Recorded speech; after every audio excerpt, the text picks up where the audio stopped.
โดนตางผมเลยลูก50,000 กีบแม่เข้าเผยจันดามณีบ้านนาเวียงคำเมืองหลวงพระบาง100,000 กีบไม่ออกอ่อนแก้วนนท่อนเหนือใช้ไฟฟ้า50,000 กีบไม่ออกเหลืองมาจากปากเซมโหตนา100,000 กีบไม่ออกเวียงสวรรค์ราศีชุกสะพานน้องใต้บ้านสะพานใต้นครไทยสอนสวรรณเขต500 บาทโมอุ่นหนองพญา500 บาทน้ำมณีรัตน์จันดามณีบ้านด่านสร้างไปตานี50,000 กีบข้าวเพลงนางตันพร้อมด้วยครอบครัวพลไตพลโหง100,000 กีบครอบครัวทานขันแก้วจันทศิษย์โมทนา30,000 กีบเท่าเสียและนางสีตาคอนไปสุริโยพรหมความปันไตจะทำรี200,000 กีบแม่ทุกแก่จำนงอันนี้เขาเรียกว่านี่ไปแบบนี้200,000 กีบพระหรือคนนั้นแบบเช็ดเขาเรียกว่าสนุกไปพร้อมกัน200,000 กีบพระขอนโมทนา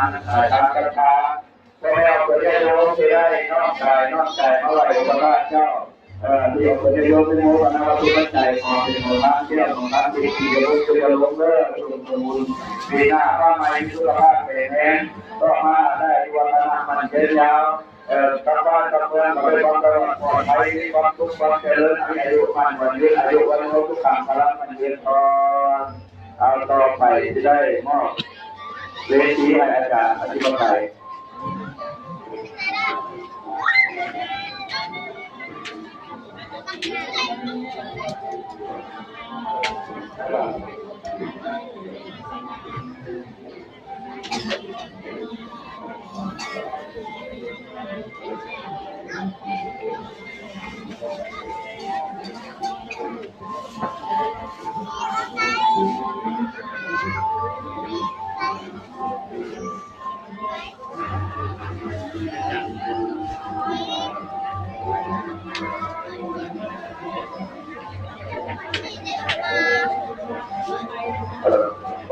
ก็ไม่ได้บอก